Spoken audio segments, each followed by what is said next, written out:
ஒருவனுக்கு ஒருத்தின்றதெல்லாம் எப்பயோ முடிஞ்சிருச்சு. It is over. காதல்ன்றது உங்களுக்கு மட்டும் தான் வரும்ன்றது கிடையாது, ஒருத்தவங்களை தாண்டி கூட வரும்.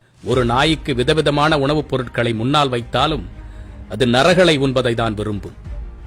எந்த ஒழுக்கமும் எந்த கட்டுப்பாடும் நெறியும் இல்லாத ஒரு கழுத்தடையை அழைத்து வந்து அதுதான் இந்த சமூகத்தின் உதாரணம் என்று நிறுவ முயலும் உங்களை எந்த செருப்பை கொண்டு அடிக்க? நான் இப்படிதான் இருக்கணும், இப்படி இருக்கக்கூடாது என்று சொல்ல நீங்கள் யார் என்று பொங்கும் அரைவேக்காடுகளே.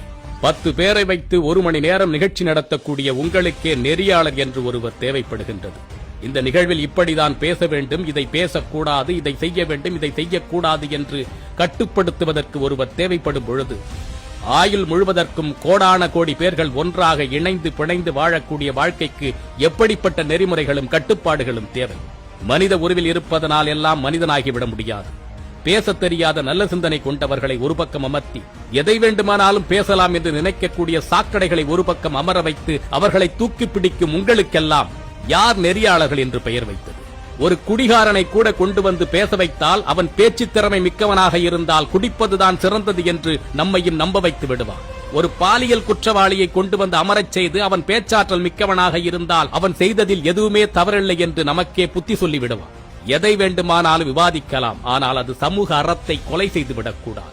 ஒழுக்கமாக இரு, கட்டுப்பாட்டோடு இரு என்று கூறுவதுதான் பிற்போக்கு சிந்தனையா?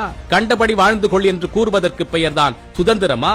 10 மணிக்குள் அலுவலகத்திற்கு வர வேண்டும் என்று கூறுகின்றார்களே, அவர்களிடம் கூற முடியுமா இது சுதந்திரம் அல்ல அடிமைத்தனம் என்று? சீருடை அணிந்துதான் வர வேண்டும் என்ற கட்டுப்பாடுகள் இருக்கின்றதே, அவைகளை உங்களால் உடைக்க முடியுமா? ஒரு வழி பாதையில் வாகனம் ஓட்டக்கூடாது என்று கட்டுப்பாடு இருக்கின்றதே, அதற்கு எதிராக புரட்சி செய்ய முடியுமா உங்களால்? இவையெல்லாம் இந்த சமூகம் ஒவ்வொரு நாளையும் அமைதியாக கடத்துவதற்கான நெறிமுறைகள், கட்டுப்பாடுகள். இது போன்ற நெறிமுறைகளும் கட்டுப்பாடுகளும் ஒவ்வொரு மனிதனின் அன்றாட வாழ்விலும் உண்டு. அப்பொழுதுதான் ஒரு மனித சமூகம் அமைதியான வாழ்க்கையை வாழ முடியும். இந்த பெண் அணிந்திருப்பதுதான் ஆடை சுதந்திரமா? ஒரு உள்ளாடையில் ஒரு பக்கத்தை கிழித்து விட்டது போன்று அமர்ந்திருக்கும் இதற்கு பெயர்தான் நாகரிகமா? இது போன்று ஒரு ஆண் ஆடை அணிந்து இந்த நிகழ்ச்சியில் கலந்து கொள்ள முடியுமா? வெறும் உள்ளாடையை மட்டும் அணிந்து கொண்டு இது என்னுடைய ஆடை சுதந்திரம், தவறு உங்கள் கண்ணில் தான் இருக்கின்றது, உங்கள் பார்வையை மாற்றுங்கள் என்று ஒரு ஆண் கூறினால் நீங்கள் அதை ஏற்றுக்கொண்டு இந்த நிகழ்ச்சியில் பங்கு பெற அனுமதிப்பீர்களா?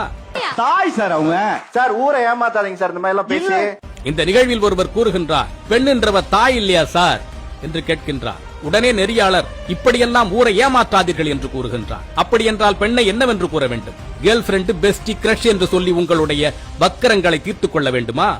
பெண் விடுதலை என்றால் என்ன தெரியுமா?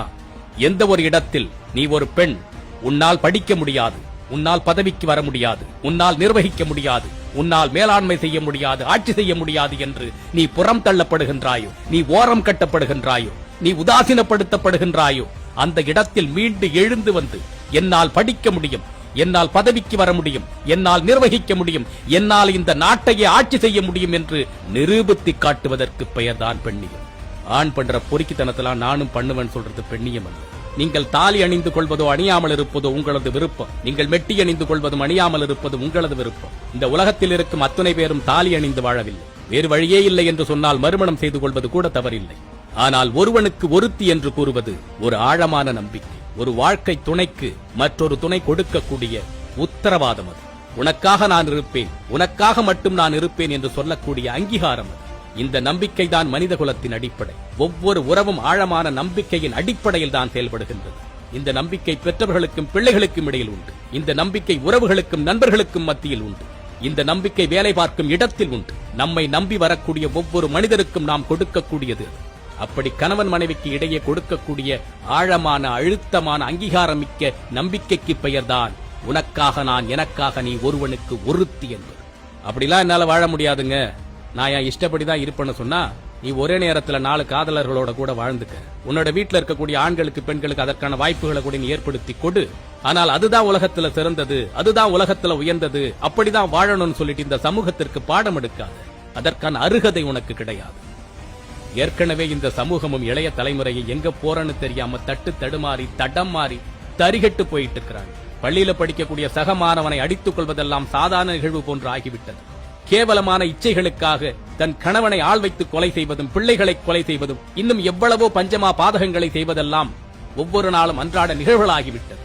நீயும் உன்னுடைய டிஆர்பியை உயர்த்தணும் என்பதற்காக, தொலைக்காட்சி பார்க்கக்கூடியவர்களை எல்லாம் உங்கள் பக்கம் திசை திருப்ப வேண்டும் என்பதற்காக இன்னும் எவ்வளவு கேவலமான செயல்களை எல்லாம் நீங்கள் செய்ய துணிவீர்கள். மனசாட்சியோடு நடந்து கொள்ளுங்கள், அறத்தோடு நடந்து கொள்ளுங்கள்.